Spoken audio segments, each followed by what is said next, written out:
I give a fuck? Why do I give a fuck? Why do I try so hard? Why do I care so much? Welcome to Why Do I Give a Fuck? A cross-cultural conversation between myself, Diane Tate, and Johanna Thompson. In these times of great struggle and possible shift, we ask ourselves, why do we give a fuck about any of it? How does the lens we see the world through impact what we see? And what do we do about it? Welcome to Why the Gap. We're here having conversations about all the stuff that is going on. There's so much things that are going on in regards to like DEI and pulling back from all the things that we are progressing and moving forward in, being able to have like more robust conversation and inclusivity and people feeling like they're belonging in communities and environments. And that might have been to the discomfort of white identified human beings, like feeling a little bit more isolated and not having this understanding, this narrative understanding that a majority of the way that we have existed is within what whiteness has built for us to exist in. And so when we're talking about DEI, when we're talking about all of the opportunities to hear different viewpoints and perspectives, we're looking beyond what we've experienced throughout years and years and years of existence under like kind of Western civilization. And so, what are some of the things that you're hearing in your community, if at all, about this kind of transition away from DEI and inclusivity and belonging to this like kind of old structure where I'm just going to say white is right, and that's not what we're existing in a global community in the same way. It just is not the same. It's not realistic because we just have too much information about other people and other things going on that that's not how we want to exist anymore. Well, I don't have a lot of connectivity to maybe more traditional organization structures where, you know, they went out of their way to create a DEI something or other, and now that is gone.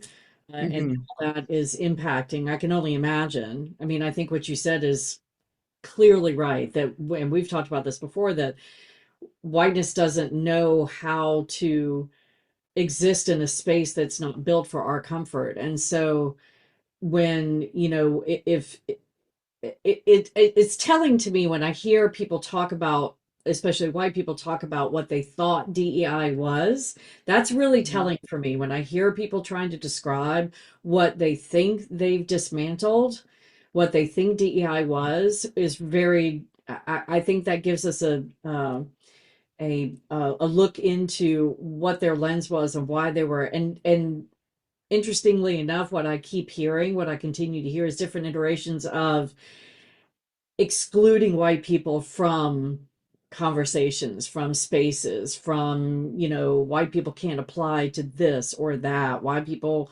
don't bother to, you know, if you're not going to be on a DEI thing because they don't need to hear from you, because we all know what whiteness, what we would bring to the table. So a lot of exclusion, which is what whiteness does to others, you know. So we've talked about that before, that the only understanding we have about spaces where we're trying for inclusivity and we're trying for a broader measure of voices is taking whiteness out, because that's what whiteness does to everybody else, is just take them out. So we just assume that that's how it's going to work.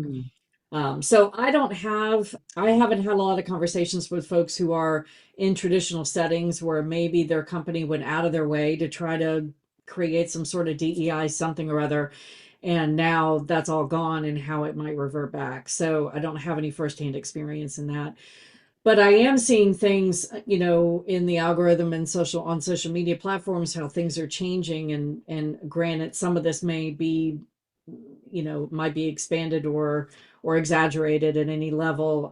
But I was just telling you about a reel that I shared with you where a woman was talking about how if you're writing a grant proposal, you can't have the word female in the grant proposal, that will be a flag to knock it out, because there used to be a lot of money out there. And I know you and I have talked about this, for programs that might be geared specifically toward women, supporting women, run by women, and then more specifically Black women and women from other communities. So So I definitely know that that must be changing, and I'm curious to hear you've probably got your finger on that pulse a little bit better than I do.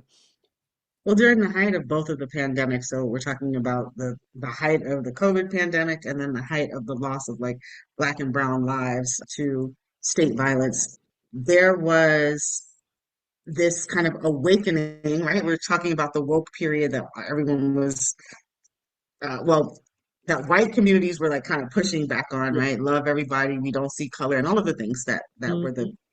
little tropes that were going around.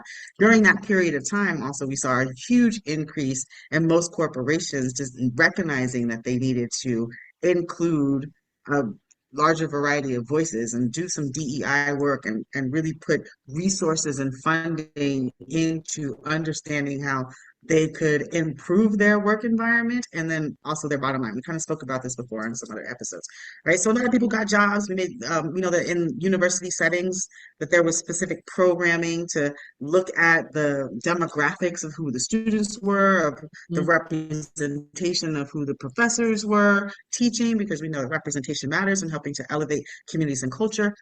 And that is what is actually being attacked. So we had this really robust opportunity to outside of like the white gaze and offer some other perspectives. And then now we're back to this kind of rollback of removing all of that expanded awareness and thought processing to a very narrow and closed and kind of return to the past way of existing. And so the impact of that is that a lot of people who were hired to do DEI programming or a lot of the funding that was resourced in corporations or through government agencies or through nonprofit agencies, all of those resources now have been shifted. So folks that are doing that work to make sure that they're amplifying the voices that are not traditionally heard, that we're getting a moment to sit at the table. And I have to use this language, a moment to sit at the Yeah, table. a moment. Now we're like scrambling to figure out like how do we remain seated at the table when we are returning back to these exclusionary practices that we were trying to work against the decades of being excluded in the first place. And so amidst of exhaustion of continually having to always be in this struggle to be heard and to be included, Hmm. um, we're at this period of time where we also have to figure out where the resources are going to come if the resource is being removed. And speaking to that, right, speaking to that, I can say, I mean, if people are looking at like what my name title is, I just say off U.S. territory because I'm not on my lovely island of Jamaica. This, it, I don't really want to talk about it because it's a wonderful little private getaway Yeah. place to go. But here on this island, you do see it was one of the last islands to be colonized, mostly by the French and then the English and maybe some Dutch in here somewhere, but not so much a strong presence. But that late colonization also meant that there wasn't as heavily infiltrated colonized ideology. So there is um, the culture here is different. The generational wealth is different without having racism and heavy classism. You see a quality of life Yeah. that everyone at every socioeconomic status can enjoy because the land is run by the people of the place, right? And they value and they have a really Absolutely. strong sense of their national identity and their cultural identity and their roots and how they want to live. And so it really is magnificent. And you can see directly what happens in communities when they are not overtaken by domination and oppression and supremacy. People flourish and people do well. And there's all kinds of people here. Like, so the indigenous Vinci people, are running the place, but there's a tremendous amount of people who have come in, but folks are working and living together and maintaining this quality of life together. And this is what we think that we can't achieve these type of existences, but they actually exist throughout the world. And as I travel the world, I'm seeing that and I'm seeing how backwards and confused we are on U.S. territory. Like Well, that's becoming so much more real to me.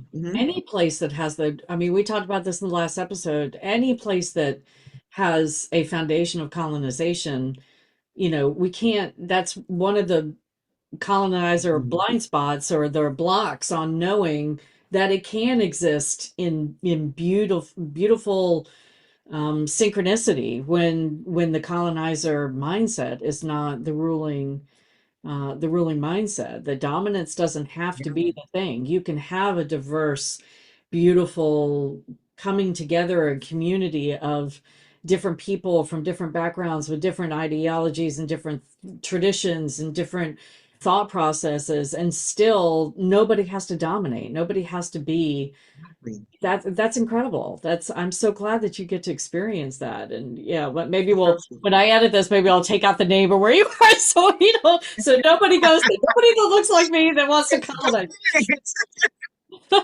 Don't come over here with all that stuff. Just leave No, no, no, us alone. no, no. um, but that does it speaks to what we were talking about before, right? Like on Turtle Island, on U.S. territory, as we're having this like removal of DEI, there still are factions of people that recognize what the effectiveness of really exploring the impact of like how they present and show up in spaces. To your even participating in, tell me, your book club.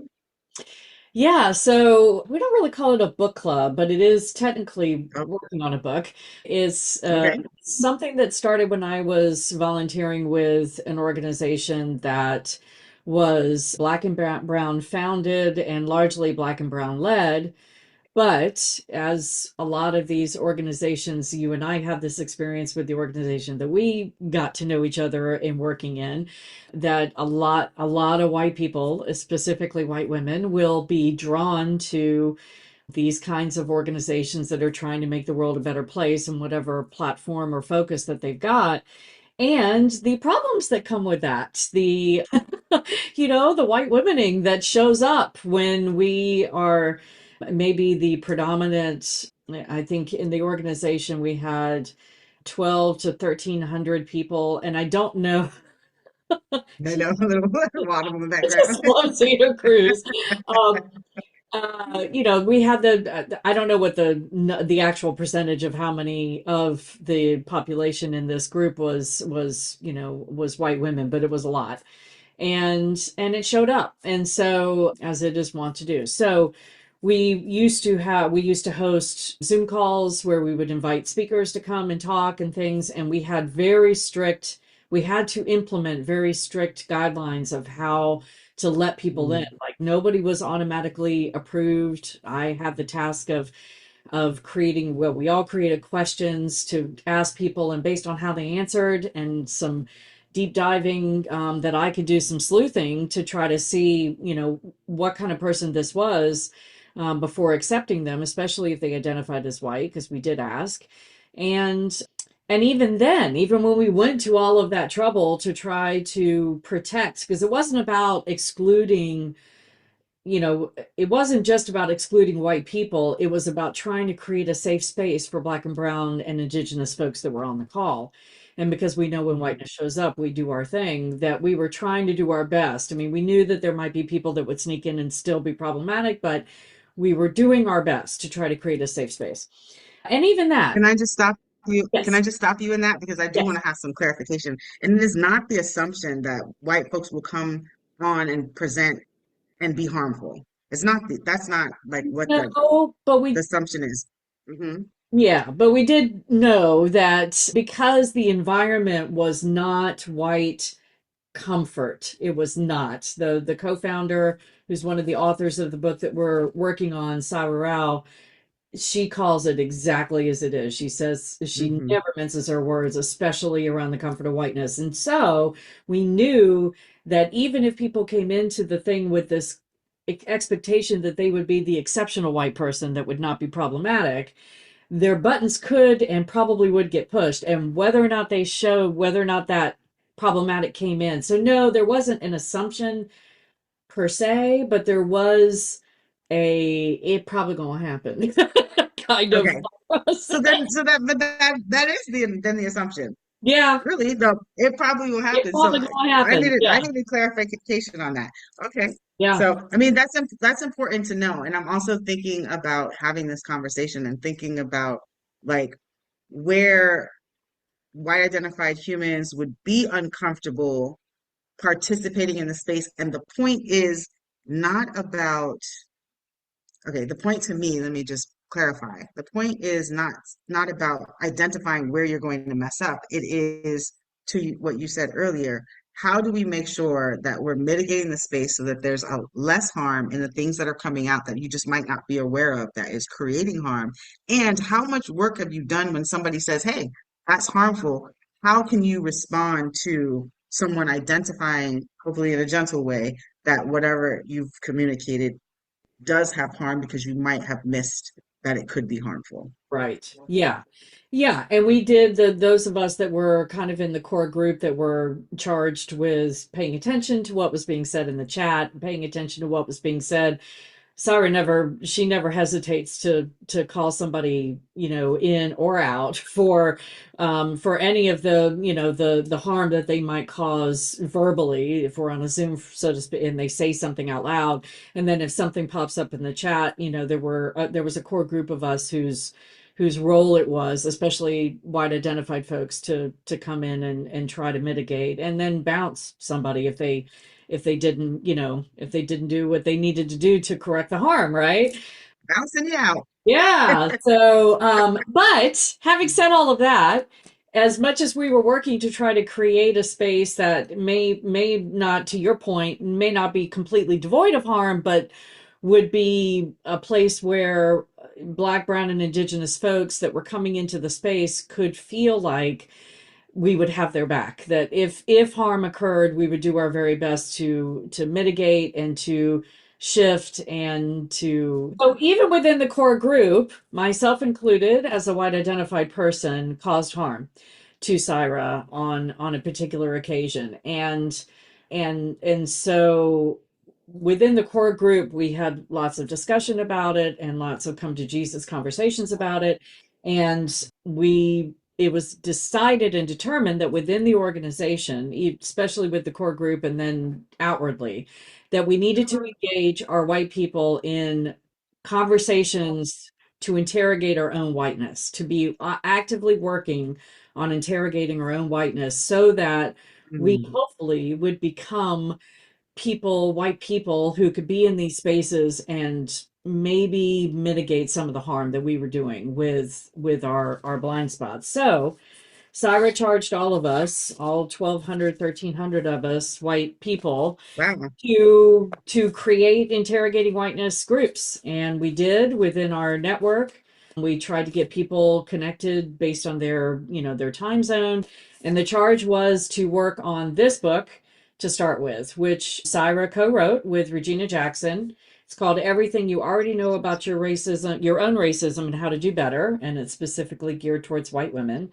It was written by Mm. Syra Rao, who identifies as a Southeast Asian woman, and Regina Jackson, who is a Black woman. And the book is really, it does not, and it says from the rip, this is not about your comfort if you are a white person reading this. So we encourage Mhm. you to read it and to identify where the feelings come up, where they might be tied to, how that might have manifested in in my own indoctrination, and then how do you unpack it? And so we added some questions to the now almost lengthy approval process to get into the Zoom. And part of that was, do you identify as white? And if so, are you a part of an interrogating whiteness group? And if they weren't, I was to not let them in because that means that they weren't doing the Doing work. the work.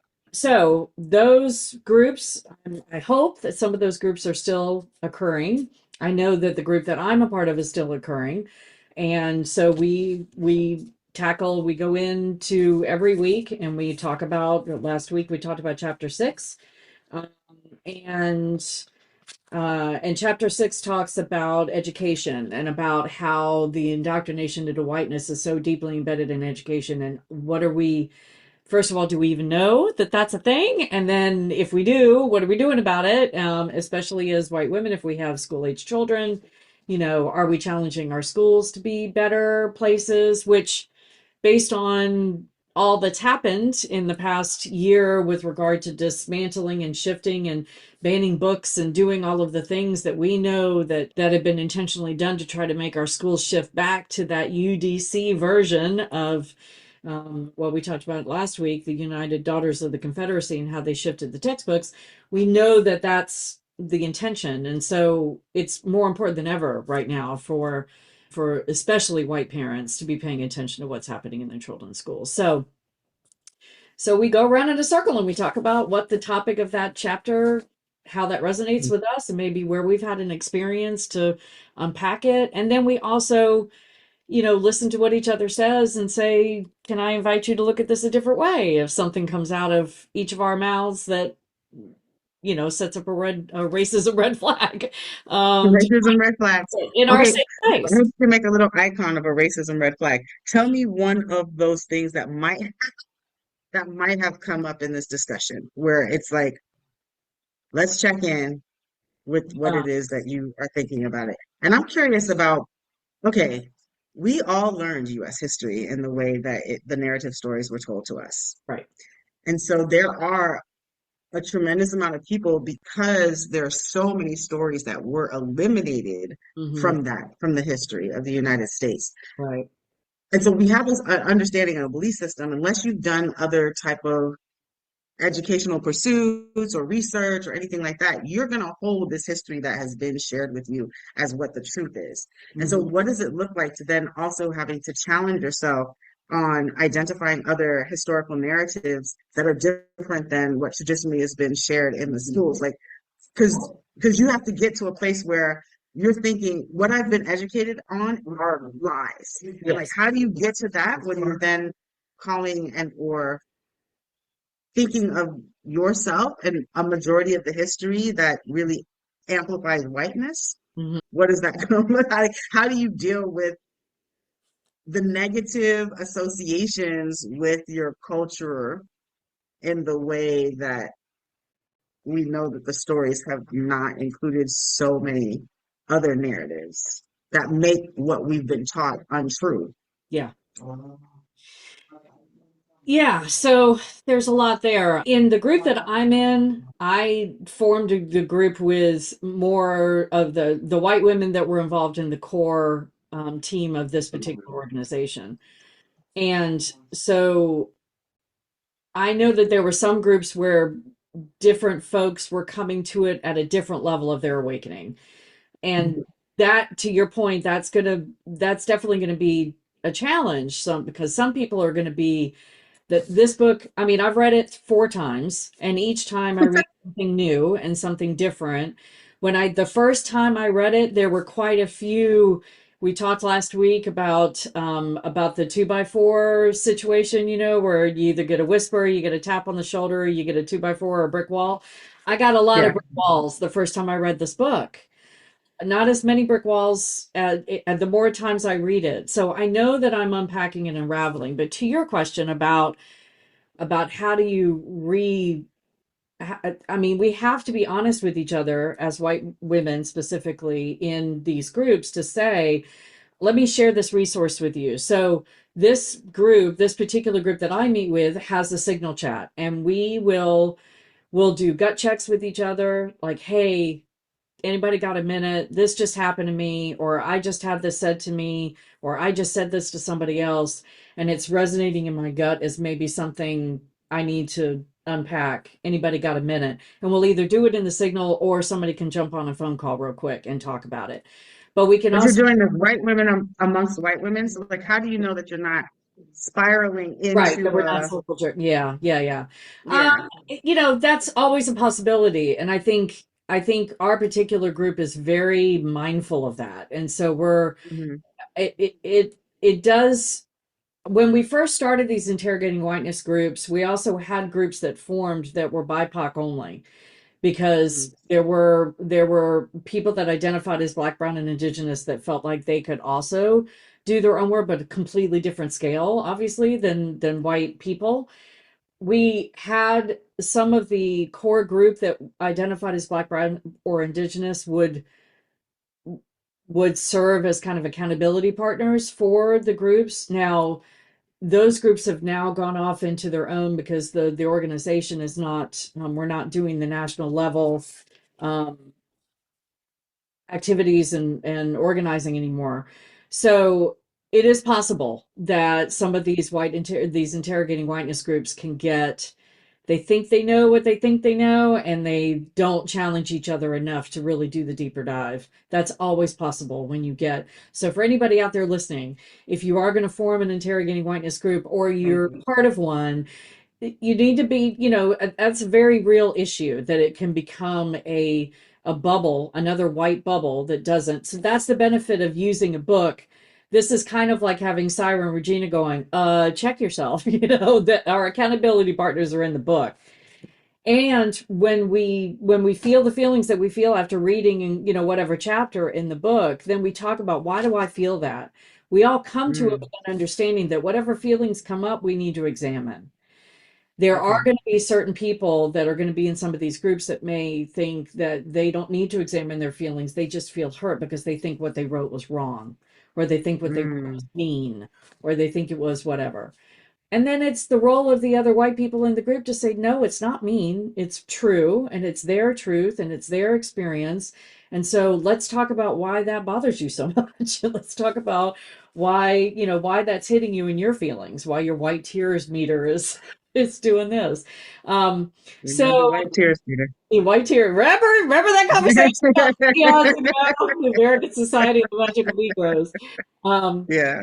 So yeah, it's always a potential. It's always a problem, a possible problem. And my hope is that if there are groups that are out there that are still doing the work, as I know that my group is doing, like, for example, my group got kind of out of the loop. I dropped out for quite a little bit when my mom was ill, and then right after she passed, and I wasn't on the meetings regularly, and then I was ready to come back in, and others were busy. Our regular time on Tuesday would come and go, and nobody would show up, and that can be pretty classic white womening.